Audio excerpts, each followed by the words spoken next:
Every airline wants a more efficient aircraft.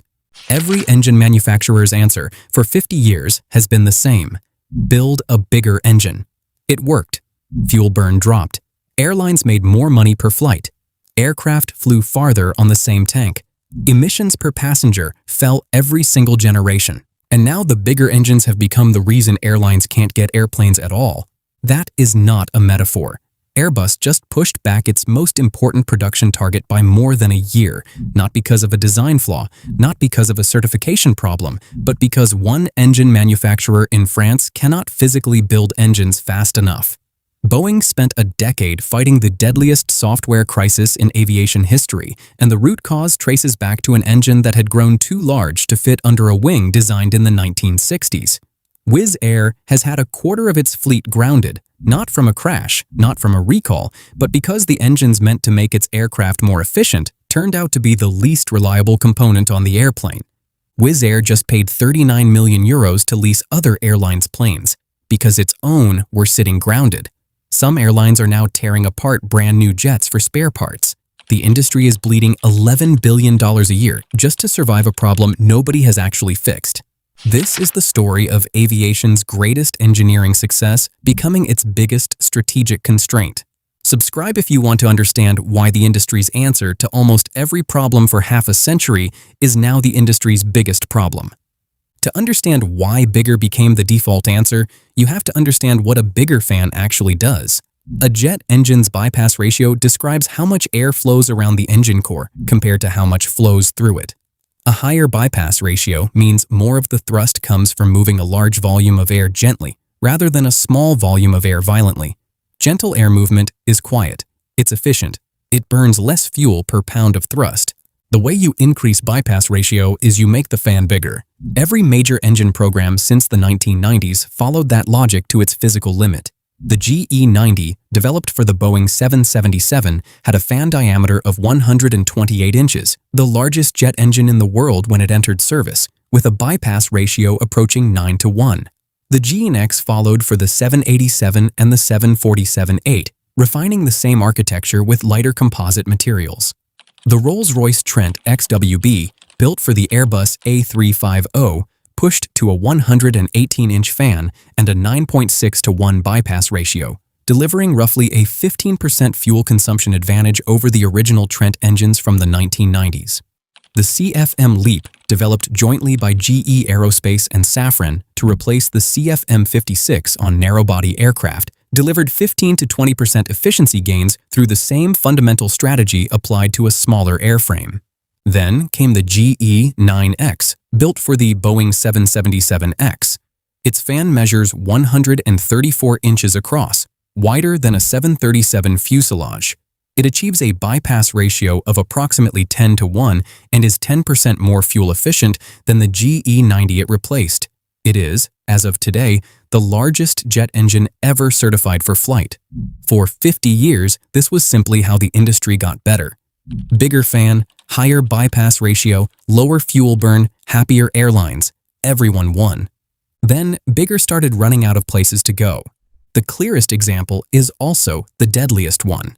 When Boeing needed to re-engine the 737 with the new CFM LEAP 1B to compete with the Airbus A320neo, the LEAP's larger fan diameter created an immediate physical problem. The 737 sits low to the ground, a design decision made in the 1960s when aircraft were boarded from the tarmac without jet bridges and low ground clearance was an advantage. That same low ground clearance meant the new, larger engine simply could not fit underneath the wing in the same position as the old one.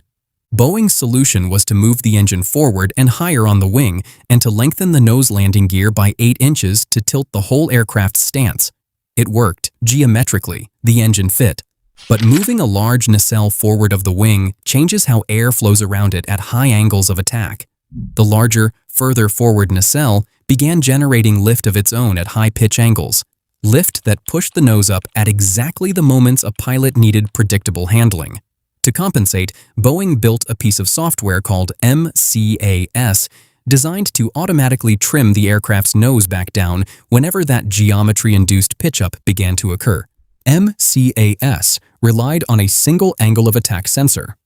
When that sensor failed on Lion Air Flight 610 and Ethiopian Airlines Flight 302, the system repeatedly forced the aircraft's nose down based on false data, and 346 people died across the two crashes. The entire global 737 MAX fleet was grounded for nearly 2 years. The chain of causation is uncomfortable but direct. The bigger engine was the goal. The bigger engine didn't fit. The fix for the engine not fitting created an aerodynamic side effect. The fix for the aerodynamic side effect was software. The software had a single point of failure. The single point of failure killed people. Every link in that chain traces back to one decision: make the fan bigger. If a bigger engine can produce a crisis that grounds a fleet for 2 years, what happens when the entire industry becomes dependent on engines this complex to build at scale? Drop it below and subscribe. The MAX crisis was a geometry problem that became a software problem. The current crisis is a manufacturing problem, and it is arguably bigger than anything the MAX crisis produced because it doesn't affect one aircraft type. It affects almost the entire global narrow-body fleet simultaneously. CFM International, the joint venture between GE Aerospace and Safran, builds the LEAP engine family that powers both the Boeing 737 MAX and a majority of Airbus A320neo family aircraft. LEAP now captures somewhere between 60 and 70% of all new narrow-body engine selections worldwide. That dominance was supposed to be a triumph of standardization. Instead, it turned CFM's production capacity into a single point of failure for the entire industry's growth. Airbus and Boeing together are sitting on backlogs exceeding 12,000 narrow-body aircraft, years of future production already sold. CFM is targeting more than 2,000 LEAP engine deliveries in 2026, a record volume, and it still isn't enough. Airbus deliveries fell 16% in the first quarter of 2026. In February, Airbus CEO Guillaume Faury told investors the company's target of building 75 narrow-body aircraft per month, the milestone known internally as Rate 75, had been pushed back from 2026 to late 2027, specifically because Airbus could not secure enough LEAP engines to cover a shortfall from its other engine supplier, Pratt & Whitney. Airbus shares fell nearly 7% on the announcement. That other supplier, Pratt & Whitney, has its own version of the same story.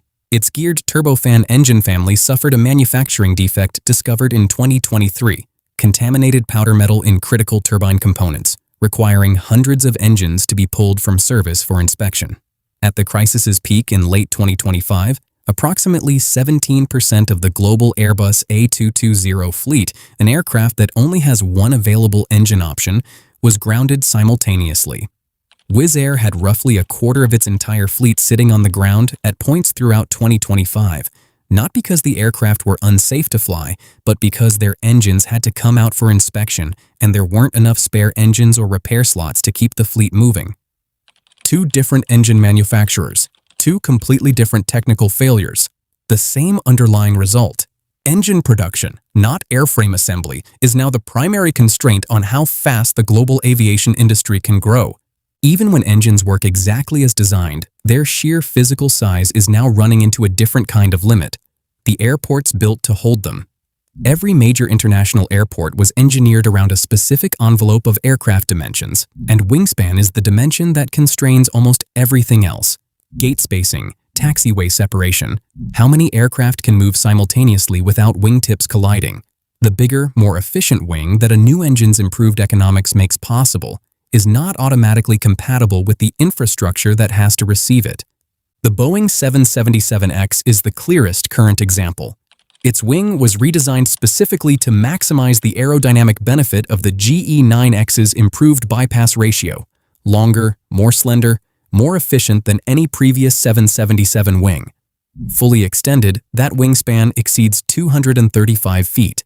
The problem is that most of the world's major airports are built to ICAO Code E standards, which cap usable wingspan at around 213 feet. Boeing's solution was 11-foot folding wingtips on each side, mechanically hinged sections that fold vertically upward whenever the aircraft is on the ground, bringing the parked wingspan back down to 212 feet 9 inches, just inside the limit. The most efficient wing Boeing has ever built cannot be left in its most efficient shape while the aircraft is sitting at a gate because the gate itself was never designed for it. This is the same pattern over and over across every part of the system. The engine gets bigger to solve an efficiency problem. Solving the efficiency problem creates a new problem somewhere else, in the airframe's aerodynamics, in the manufacturer's production capacity, in the physical dimensions of the infrastructure the aircraft has to operate from. Each fix works. Each fix also adds a new constraint that the next generation of engineers has to design around. The consequence of all of this lands eventually on the passenger. When Airbus can't build narrow-body aircraft fast enough, airlines keep older, less efficient jets in service longer than planned, which raises their own fuel and maintenance costs. When Wizz Air loses a quarter of its fleet to engine inspections, it has fewer seats to sell on routes people actually want to fly, which pushes fares up on exactly those routes.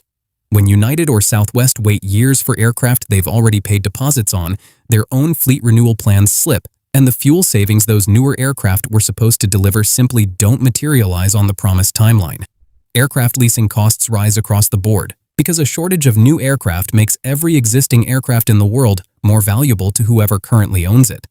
Nobody in the passenger cabin sees a single French engine factory, but almost every delayed route, every aging aircraft still flying past its planned retirement, and every unexplained fare increase on a popular route in 2026 traces back to the same root cause: an engine manufacturing base that has not scaled fast enough to match the size and complexity of what it promised to deliver. So if bigger has reached its limit, if the next increment of fan diameter creates more problems than it solves, what actually comes next?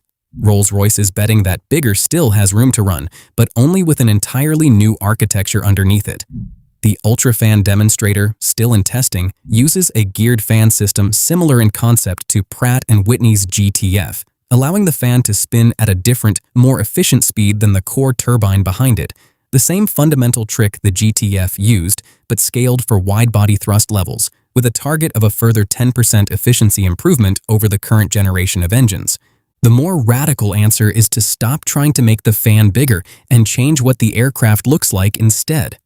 Open rotor engines, which remove the surrounding nacelle entirely and expose larger, unducted fan blades directly to the airflow, promise efficiency gains beyond what any ducted engine can achieve, precisely because they escape the physical size constraints that a nacelle imposes. CFM has an open rotor demonstrator in development.